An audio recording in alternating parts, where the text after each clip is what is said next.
حرف حرف حقیقت، واصف علی واصف۔ ہمارے آج کے مضمون کا عنوان ہے مقصد۔ ہم کسی ایک زمانے میں کسی آنے والے زمانے کے لیے اپنے لیے ایک مقصد بناتے ہیں تاکہ وہ آنے والا زمانہ آسانی سے گزرے، لیکن جب وہ زمانہ آتا ہے تو محسوس ہوتا ہے، بلکہ معلوم ہوتا ہے کہ وہ زمانہ جسے آنا تھا وہ نہیں آیا، بلکہ کچھ اور ہی آ گیا، یا وہ گزرا ہوا زمانہ جس میں ہم مقصد بنا رہے تھے وہ اس قابل ہی نہیں تھا کہ ہم نئے زمانے کو پرانے زمانے کی نگاہ سے سمجھ سکتے۔ اس طرح مقصد کا حصول ایک بے معنی کھیل ہو کر رہ جاتا ہے، اس میں کوئی ابہام نہیں۔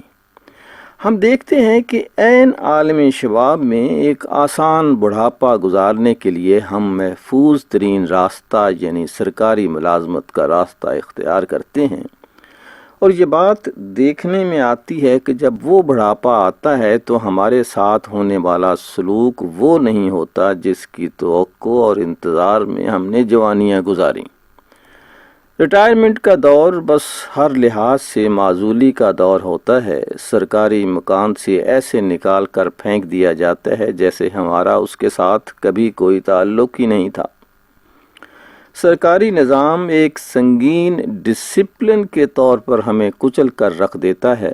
ہمارے اعضاء شل ہو چکے ہوئے ہیں، ہماری توانائیاں رانائیاں ختم ہو چکی ہوتی ہیں، پنشن سے گزر نہیں ہوتی، اور ہم ایک تنگ گلی سے گزر کر بند گلی کا شکار ہو جاتے ہیں۔ نیا مکان بنا نہیں سکتے، پرانے میں رہ نہیں سکتے کیونکہ وہ سرکاری تھا۔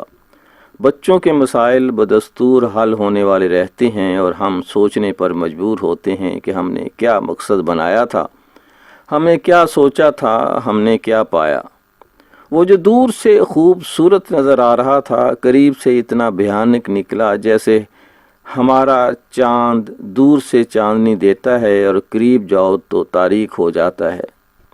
عجب بات ہے، ایسے جیسے سایہ دار درخت ہمیں دعوت سفر دیں اور جب دھوپ سر پر آ جائے تو وہی درخت آنکھیں چرا لیں اور اپنے پتے چھپا لیں۔ ہم نہ آگے جا سکتے ہیں نہ پیچھے۔ اب مواقع نہیں ہوتے کہ ہم دوبارہ کوئی مقصد بنا لیں، دوبارہ کوئی نیا راستہ بنا لیں۔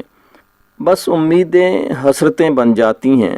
سرکاری درجات ہمارے لیے ایک بے مقصد اور بے معنی لفظ ہو کر رہ جاتے ہیں۔ ہماری انا بدستور افسرانہ رہتی ہے اور ہمارے حالات غریبانہ۔ ہم خود کو بدستور عالی مرتبت سمجھتے ہیں لیکن مرتبے خواب ہو چکے ہوتے ہیں۔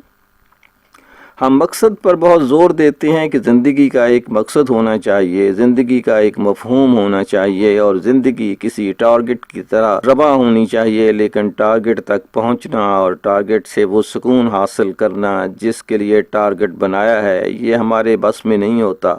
نتیجہ وہی پریشانی، حیرانی۔ ہم تعلیم حاصل کرتے ہیں، تعلیم حاصل کرنی بھی چاہیے۔ ہم انجینئر بننا چاہتے ہیں، ہم ڈاکٹر بننا چاہتے ہیں، ہم اور بہت کچھ بننا چاہتے ہیں، لیکن جب ہم MBBS کر لیتے ہیں تو ہماری امیدیں بہت وسیع ہوتی ہیں اور ہمارے لیے راستے بہت محدود۔ یہ کیا غضب ہے کہ ایک ڈاکٹر سروس کی تلاش میں اسی طرح سرگرداں پھرتا ہے جیسے انجینئر۔ کہنے والے کہتے ہیں کہ ڈگری لینا تو آسان ہے لیکن نوکری لینا بہت مشکل ہے۔ کہنے والے تو یہ بھی کہتے ہیں کہ نوکری کے لیے رشوت ضروری ہے، یعنی پیسہ کمانے کے لیے پیسہ لگانا بہت ضروری ہوتا ہے، اور جس آدمی کے پاس لگانے کے لیے پیسہ نہ ہو اسے مزید کمانے کا حق بھی نہیں، اور اس طرح بے شمار ڈاکٹر نفسیاتی مریض ہو کر رہ جاتے ہیں۔ شہروں میں تعلیم حاصل کرنے والے ایسے گاؤں میں تعینات کر دیے جاتے ہیں، اور یہ تعیناتی ایک الگ داستان ہے۔ جس گاؤں میں سڑک تک نہیں جاتی اور بعض جگہ تو بجلی بھی نہیں ہوتی، وہاں ایئر کنڈیشنر میں رہنے والے ڈاکٹر ہاتھ میں پنکھا لیے اپنے دیہاتی بھائیوں کی خدمت کے لیے بھیج دیے جاتے ہیں، اور کچھ عرصے بعد ان میں سے اکثر دماغی بیماریوں میں مبتلا ہو جاتے ہیں۔ کہنے والے یہ بھی کہتے ہیں کہ نوکری کے لیے سفارش ضروری ہے۔ غریب ڈاکٹر جس کے ماں باپ نے قرض لے کر اپنی اولاد کو پڑھایا ہو اور ان سے MBBS کرایا ہو، وہ ایسی مشکل اور بے بسی کا شکار ہو جاتے ہیں کہ بس خدا کی پناہ۔ MBBS کرنے کے بعد ایک نیا امتحان ضروری ہوتا ہے، یعنی پبلک سروس کمیشن۔ بس اس کے بعد حاصل کیے ہوئے مقصد کی بے مقصدیت واضح ہونی شروع ہو جاتی ہے، فارسیاں بھول جاتی ہیں اور MBBS کا حصول بے معنی ہو کر رہ جاتا ہے۔ یہی نہیں، ہر پیشے میں کچھ ایسے ہی واقعات ہوتے ہیں۔ البتہ چند خوش قسمت یعنی خوش تعلق لوگ ایسے بھی ہیں کہ جو کبھی ریٹائرڈ نہیں ہوتے۔ ہر بار ان بیچاروں کو کوئی نہ کوئی معقول وجہ اپنی سروس جاری رکھنے پر مجبور کر دیتی ہے، اور ان کے لیے صرف حال ہی مستقبل کا زمانہ بن جاتا ہے۔ وہ کبھی ریٹائر نہیں ہوتے، بس اللہ کی مرضی۔ دراصل مقصد بنانا اپنی آزادی کا ایک اعلان ہے کہ ہم جو چاہیں بن سکتے ہیں، جو چاہیں کر سکتے ہیں، ہم آزاد ہیں، جو چاہیں راستہ اختیار کر سکتے ہیں۔ لیکن راستہ بنانے والوں نے راستے ہی کچھ اس طرح سے بنا رکھے ہوتے ہیں کہ وہ آزاد راستے پابند منزل تک ہی پہنچتے ہیں۔ انسان کی آزادی صرف انسان کا اپنا احساس ہے، خوش فہمی ہے یا غلط فہمی۔ ہم بہت کچھ کرتے ہیں لیکن ہم ایک کام نہیں کر سکتے، زندگی کو ناگہانی سے نہیں بچا سکتے۔ خوبصورت شہر بنا سکتے ہیں، شفاف سڑکیں بنا سکتے ہیں، کارخانے لگا سکتے ہیں، ملیں چلا سکتے ہیں، لیکن ایک بات کے بڑے بڑے شہروں میں بھی قبرستان کے لیے جگہ مقرر کر دیتے ہیں اور ہمیں وہاں پہنچنا ہوتا ہے، نہ جانے کب کس کو بلا لیا جائے اور یوں آزاد مقصد ایک مجبور انجام میں ختم کر دیا جائے۔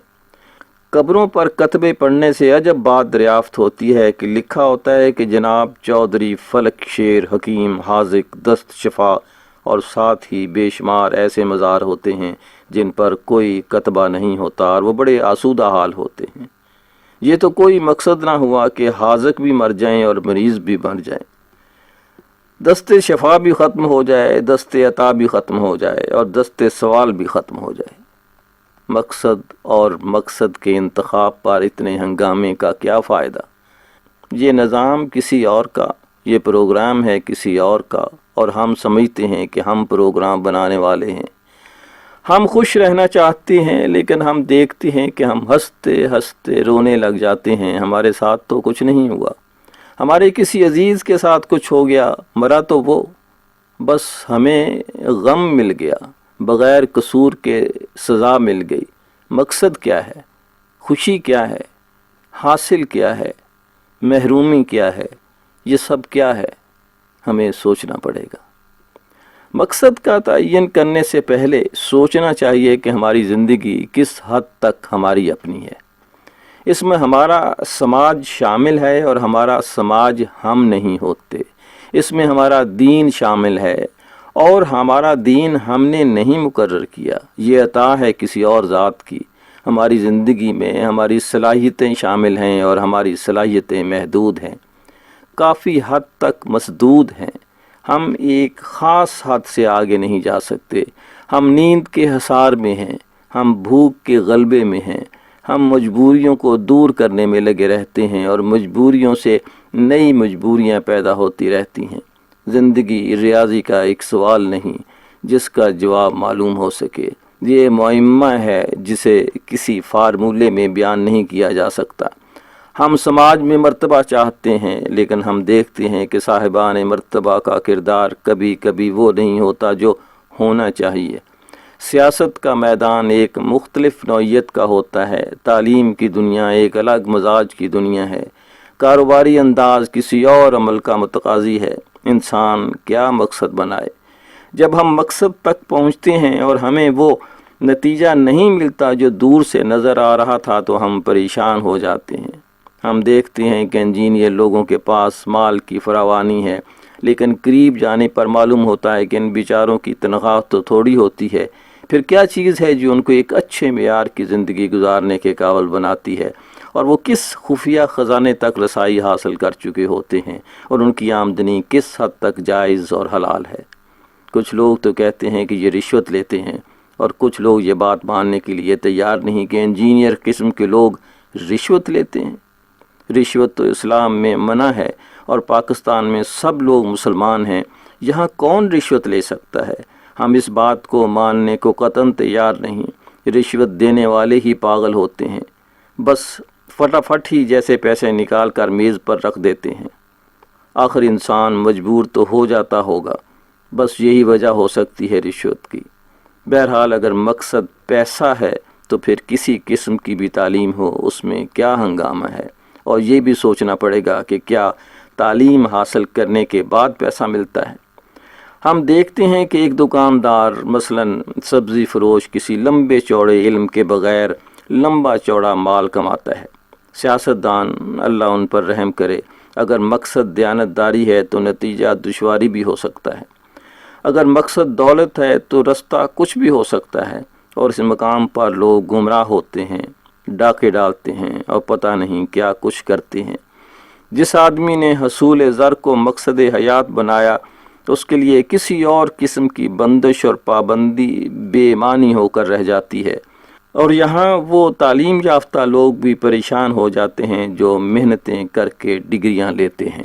اگر حصول مقصد دولت کو مان بھی لیا جائے تو ہم سے زیادہ مغرب اور مغربی تہذیب اس مقصد میں کامیاب ہیں۔ ان کے پاس خزانے ہیں، اور خزانے حاصل کرنے کا علم بھی ہے اور طاقت بھی، صرف دین نہیں ہے۔ ہمارے پاس کچھ بھی نہیں ہے۔ دین کا ذکر ہے، پیسے کی تمنا ہے، دلوں میں خوف ہے، اور تلاش معاش میں سرگرداں رہنا ہمارا مستقل عمل ہے۔ ہمیں غور کرنا پڑے گا، سوچنا پڑے گا کہ مقصد کیا ہوتا ہے، انفرادی مقصد کسے کہتے ہیں، ملی اور قومی مقصد کیا ہوتا ہے۔ انسان کا مقصد اللہ کے بنائے ہوئے مقصد سے ہم آہنگ ہونا چاہیے۔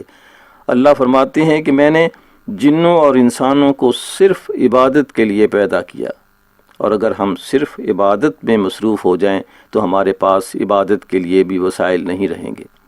وسائل حاصل کریں تب بھی مشکلات میں آ جائیں گے۔ صبح سے شام تک ہم دیکھتے ہیں کہ ہم کن راستوں سے گزرتے ہیں۔ صبح اکثر لوگ اخبار پڑھتے ہیں، اس میں دین کی کوئی بات نہیں۔ تلاوت کرنے والے زمانے اب پرانے زمانے ہو گئے۔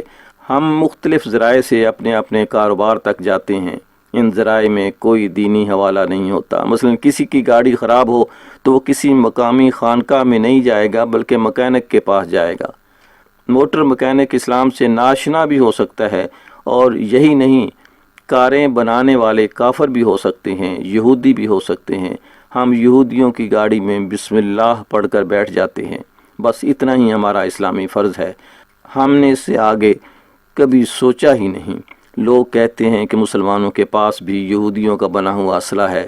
اب ایسا اسلحہ لے کر اسلامی جہاد اور عالمی جہاد کس حد تک کامیاب ہو سکتا ہے؟ کیا طاقت مقصد حیات ہے؟ طاقت تو پھر اور لوگوں کے پاس ہے۔ دین اور صرف دین سے انسان کی ضروریات پوری ہونا ذرا مشکل سا نظر آتا ہے۔ دارالعلوم سے فارغ التحصیل ہونے والے نوجوان مبلغ کسی مسجد کے امام بنا دیے جاتے ہیں، اور ایچیسن کالج کے فارغ التحصیل نوجوان عام طور پر انتظامیہ کے سربراہ بنا دیے جاتے ہیں۔ ایسا فرق اس ملک میں کیسی بات؟ کیا ایسا ممکن نہیں کہ شاہی مسجد کا امام گورنر بھی ہو، یا گورنر شاہی مسجد کی امامت کے فرائض بھی ادا کریں؟ ہم جس کا حکم مانیں اس کے پیچھے نماز بھی پڑھیں، اور جو جتنا بڑا حاکم ہو اتنا بڑا مفتی بھی ہو، پھر بات بنتی ہے۔ یعنی سربراہ کو دونوں لحاظ سے سربراہ ہونا چاہیے، دنیاوی اور دینی دونوں طرح سے، اور اس طرح مقصد تخلیق پاکستان آسانی سے واضح ہو سکتا ہے۔